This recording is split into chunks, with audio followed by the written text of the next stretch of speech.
Ассалаумағалейкум достар, сіздермен сау болайық подкасты, яғни жүргізушісімен Әбдіраш Абойхан, бізде қонақта Ергалиева Диляра ханым.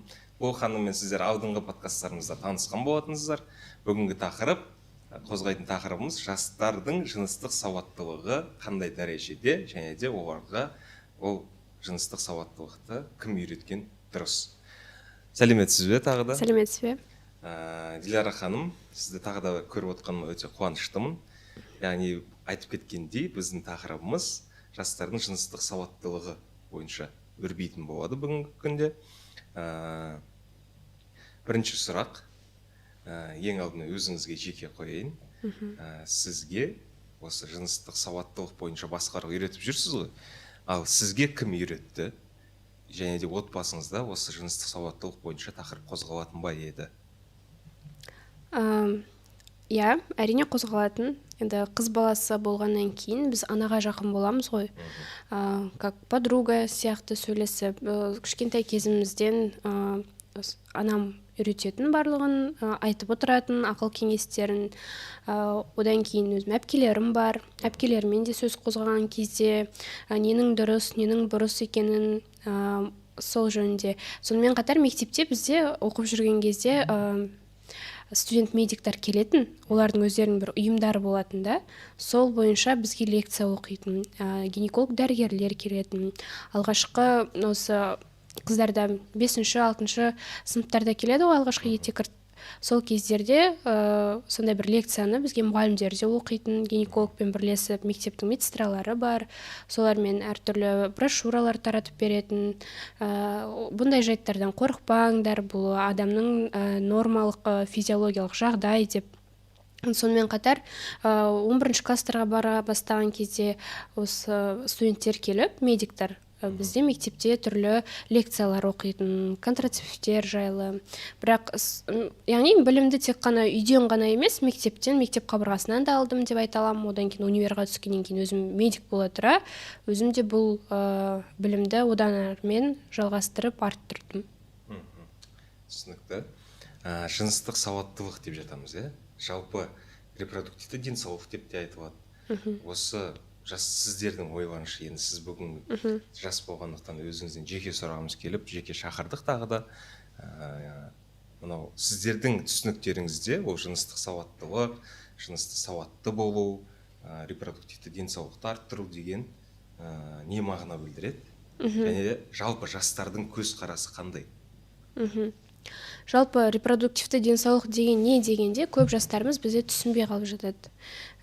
Біз опростар өткізген кезде сол жайлы сізге сұрақ қойсақ болады ма деген кезде ол не деп қояды да.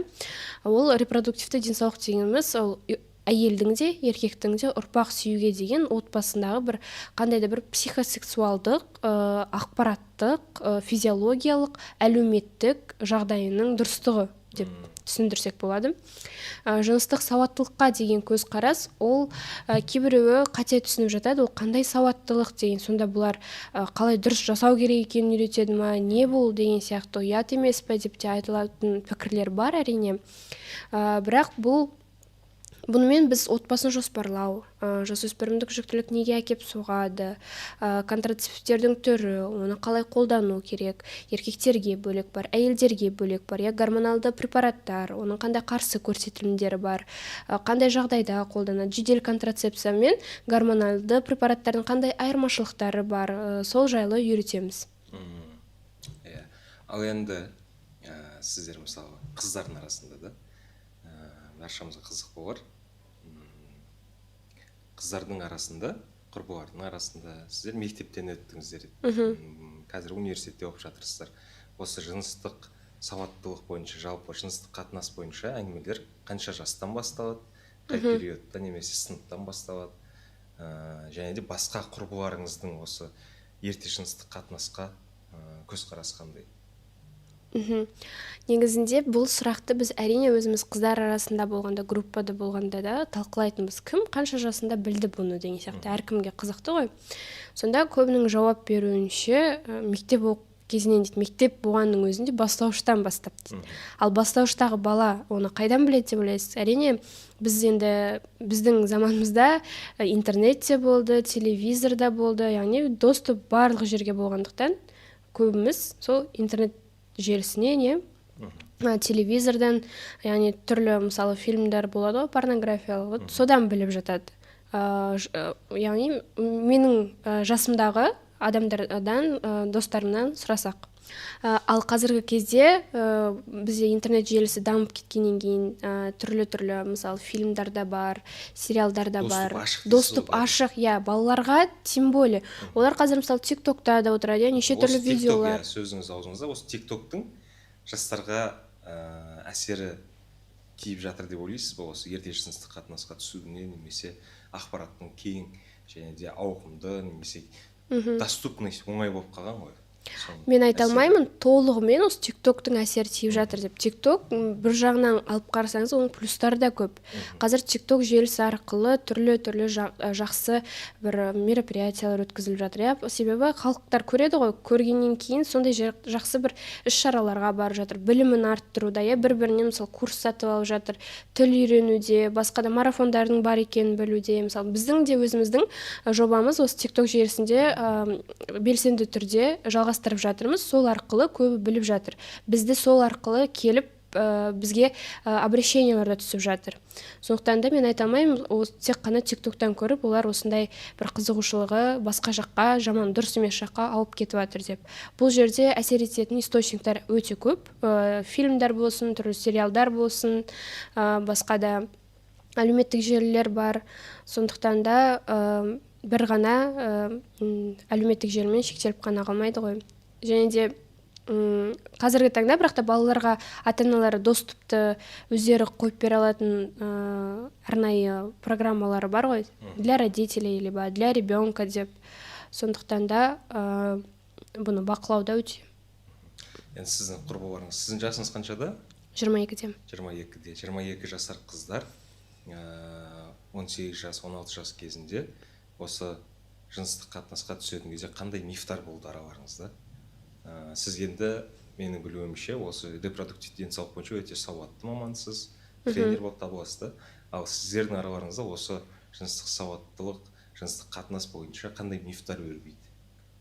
Және де оны сіз білім ала келе қандай көзіңіз жетті, алдын миф деп өзіңіз қабылдаған кейбір заттар болады ғой?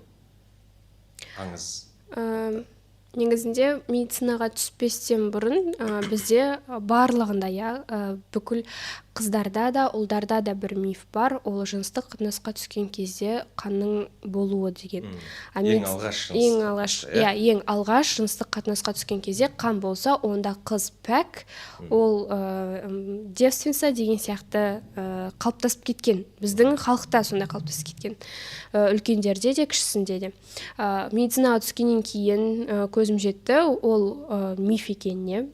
Себебі әр қыздың организмі әртүрлі. Соответственно, оның мысалы девственный плева дейді ғой, ол да әртүрлі болып келеді. Және жыныстық қатынасқа түсер кезде мысалы гинеколог маманмен кеңес алып, және де осы тақырыпқа біз бөлек видео жасаған болатынбыз. Және сол видео бізде әлеуметтік желіде өте көп қаралым жинады. Сол қаралымның астында да адамдардың айтуы бойынша жоқ, бұл гинекологта, мысалы мен ол кезде гинекологтан маманнан кеңес алып отырған менің өзімді де апарып тастады. Яғни сендер өздерің сондай өздеріңде болмағаннан кейін деген сияқты неше түрлі хейттар бар мысалы, олай емес деген сияқты. Факт ол болмау, негізі болмау керек, нормада болмау керек. Қан болмау керек. Ол значит дұрыс емес деген сияқты. Бірақ болса да, яғни ең алғашқы жыныстық қатынаста қанның болуы деген, обязательно болу керек деген, ол қате пікір. Әркімде әртүрлі. Әркімде әртүрлі, құрылысына байланысты. Жауабыңызға рахмет. Тағы да бір сұрақ сізге. Яғни бізде жастар ойлайды да, жыныстық қатынасқа түстік, болды, ол кісі екі қабат болып қалады. Немесе бір рет қатынасқа түстік, ол кісіде бала көтеріп қою мүмкін. немесе инфекция жұқтыруы мүмкін деген сияқты. Немесе қате пікір болуы мүмкін. Кейбіреулер ойлайды, бірінші жыныстық қатынаста ол көтермейді деп. Сондықтан болады деген сияқты мифтар бар екен. Сол туралы да біз әлеуметтік желіге видео жасаған болатынбыз. Қыз бала бірінші рет жыныстық қатынасқа түскен кезде жүкті болу қаупі де бар. Яғни мүмкін емес деген ол жай ғана миф. Ол неге байланысты? Себебі ол сперматозоидтардың, мысалға айтады ғой, дүниежүзілік денсаулық сақтау ұйымының негізгі анықтамасы бойынша 1 миллилитр шәуетте 110 миллионнан астам сперматозоидтар бар. Енді ойлай беріңіз, ол аналық жұмыртқа жасушасына жету үшін 10 миллионның біреуі әйтеуір жетуі мүмкін. Сондықтан да ондай бір пікір жоқ, ол бармайды, немесе бірінші жыныстық қатынаста сондай бір условия бар жатырда, что ол қыз бала беременный болмай қалатын дейтін. Баршаға белгілі, мен де өзім дәрігер болып табыламын. Яғни ол қыздың менструалды циклінің уақытына да байланысты, овуляцияға да байланысты. Ал енді бізді более қызықтыратын сұрақтар ол жастардың ойы. Енді сіздер жас ретінде, маман ретінде емес өздеріңіз қалай ойлайсыздар? Қанша жастан бастап жыныстық қатынасқа түскен дұрыс, немесе оптимальды түрде? Ал екінші қоя кететін сұрақ, көпшілік қыздар нені қалайды, например, үйленгенге дейін жыныстық қатынасқа түскенді ме, немесе жыныстық қатынаспен өмір сүріп кейін барып үйленгенді қалайды ма? Қыздардың. Бірінші сұрағыңызға жауап бере кетейін. Біз негізінде ол сұраққа толығымен мынандай жаста ғана жыныстық қатынаспен айналысу керек деп айта алмаймыз. Себебі ол әркімнің өзінің еркі, өзінің қалауы. Әр адам өзі саналық тұрғыда, физиологиялық тұрғыда, ақпараттық тұрғыда дайын болған екен сезеді. Сезгеннен кейін ғана айналысуына болады деп қана жауап қайтара аламыз. Ал екінші сұрағыңызға жауап бере кетсем, бұл жерде қыздардың ойы екіге бөлінеді. Кейбіреуіне, мысалы, гражданский брак деп айтып жатады ғой. Сол удобно болады, айтады, зато біз бір-бірімізді көреміз, может, даже қыздарда мынандай ой бар, совместимость деген. А вдруг біз по совместимости келмейтін шығармыз. Мен біліп алу керекпін ғой, содан кейін ғана тұрмысқа шығамын дейтін де қыздар болады. Кейбіреуі жоқ, бұл біздің менталитетке сай емес, ұят, тек қана отбасы құрғаннан кейін, некемізді қиғаннан кейін ғана жыныстық қатынасқа түсемін дейтін де қыздар бар. Яғни әр 50-50 деп айтсам болады. Бірақ та көпшілік қыздар қазіргі таңда жастар дейік, бала сүюді үйленгеннен жоспарланбаған бала сүйіп қалуы мүмкін. Сол кезде оған жастардың ойы қандай? Ол баланы шеттетумен, немесе әсіресе осы қыздар болған, сіз кеп тұрған қыздардың ойын білейік. Біз алдында еркектердің де ойын сұраған болатынбыз. Жоспарланбаған жүктілікке қыздардың ойы қандай? Негізінде жоспарланбаған жүктілікке қыздардың ойы бұған қыз баланың өзінің жүкті болғаннан кейін оларда по-любому деп айтамыз ғой, енді материнское чувство оянады. И баланы любой ата-ана оны қабылдайды. Сондықтан да ондай шеттету деген біз басқа бір жастардың енді ойымен, мен сізге сол ойды жеткізіп жатырмын ғой. Ондай болмады. Шеттету, баладан бас тарту деген сияқты. Еркектерден біз запрос алған кезде ол кісілерде керісінше, яғни жоспарланған жүктілік болса 80%-ға жуық жастарымыз опрос жүргізген кезде бір видеода қарадым, Салқоев деген жобада. Көпшілік жас еркектер, жас жігіттер дейік, жоспарланған жүктілік болса бас тартуға. Ол туралы бізде видео болған, аборт или рожать деген сияқты. Олар айтуы бойынша біздегі жоспарланбай қалды ғой, онда аборт жасай салған. Себебі олар барлық, қалай айтсам болады, суть дейді ғой, түсінбейді. Аборт деген ол қыз баласының денсаулығына өте қатты зиян тигізетін, әсер ететін. Егер де ол қыз алғаш жүкті болып жатса, сонымен қатар оған аборт жасап жатса, ол болашақта бала көтеруіне қиын болуы мүмкін, немесе мүлде көтере алмай қалуы мүмкін. Сондықтан да қыздардың көбінесе ответі, олар ответственностьті мойнына ала алады да. Біз еркектер ала алмайды. ответственностьтан қашады да. Иә. Жоқ, бар әрине, көтереміз мойнымызбен дейтіндер, бірақ та өте аз. Қолмен істегенімді Мойныңмен көтер көтер, дейді, иә. қолмен істемеді ғой енді. Иә. Ал енді тағы да бір сұрақ келіп тұр. Яғни запретный плод сладкий дейді. Енді сіз ойлап көріңіз, заң шықса, бүкіл Қазақстанның қыздары 18 жасқа толмай жыныстық қатынасқа түсуге болмайды деген заң шығатын болса, жастар қалай қабылдайды? Дұрыс емес қабылдайтын сияқты, негатив болатын сияқты. Себебі ол уже жеке шекараңнан асып кететін заң. Біз айтады ғой, қызық болып көрініп кететін сияқты. иә, біз өзіміз қандай мемлекет, унитарлы мемлекет, әр адамның бас бостандығы бар деп заңнамамызда жасалған, иә. Ал енді ол заң қабылданса, қарама қайшы сияқты, жеке шекараңнан асып кету. Сонымен біздің жастарға негативті түрде әсер ететін сияқты. Жауаптарыңыз өте тұшымды екен. Ал келесі бір сұрақ туындап отыр. Егер де қыздардың арасында осындай сұрақ туындаған кезде, иә, бұрындар айттыңыз, ата-аналарыңыз көмектесін десе, ал қазір сіздер былайша айтқанда бостандықта жүрсіздер, ата-анадан қарауынсыз, жатақханада тұрады, квартираларда тұрады да. Ал қазіргі таңда кеңесті қайдан алып жүр жастар, қыздар? Көбі интернет желісінен алады, бірақ та интернет желісінен алған менің ойымша ол дұрыс емес, себебі интернетке әркім жазып кете береді ғой.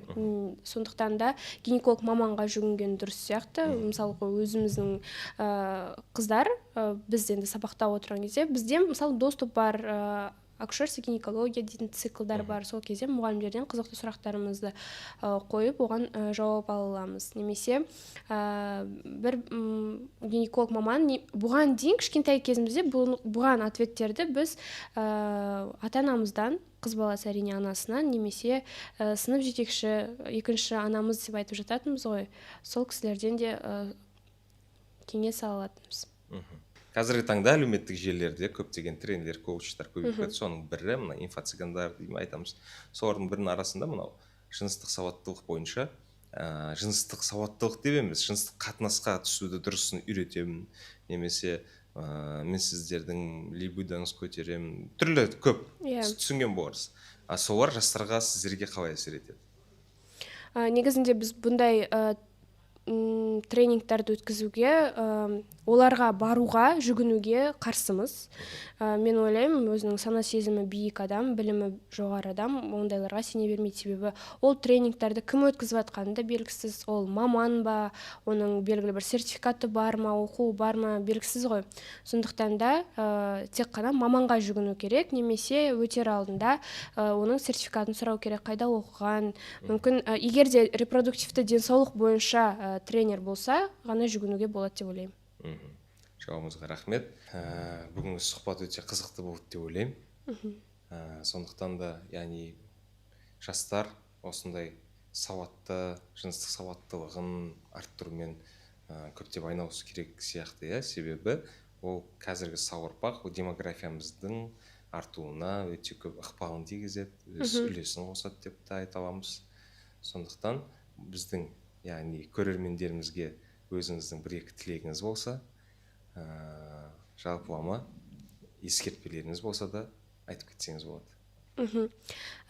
Жастардың атынан келіп тұрғаннан кейін айтарым, бұл жерде орта дұрыс болса, орта дұрыс болғаннан кейін сіздерде әңгімелесетін, басқа да талқылайтын мәселелер көп болады. Олардың дұрыс ақпарат алуы да барлығы ортаға да әсер етеді. Сондықтан да тек қана интернет желісінен ғана барлығын іздей бермей, дәлелді түрде кітаптарды оқып, дәлелді мамандардан, сертификаттары бар мамандардан кеңес алған жөн деп ойлаймын. Рахмет. Достар, сонымен бүгінгі біздің эфиріміз тәмам. Бізде бүгін қонақта болған, тағы да айта кетейін, Ерғалиева Диляра ханым, яғни қазіргі таңда Саулық Лайф, жастар денсаулығын сақтау жобаларының жетекшісі, жастардың жанашыры деп те айта аламыз. Сондықтан баршамыз бұл подкасттарын түсірілу барысы да маңызы да сол, жастардың денсаулығын арттыру, әлеуетін арттыру, немесе Қазақстанның болашақ жастарының дені сау ұрпақ өрбітуіне өз ықпалымызды тигізу. Сондықтан баршамыз сау болайық.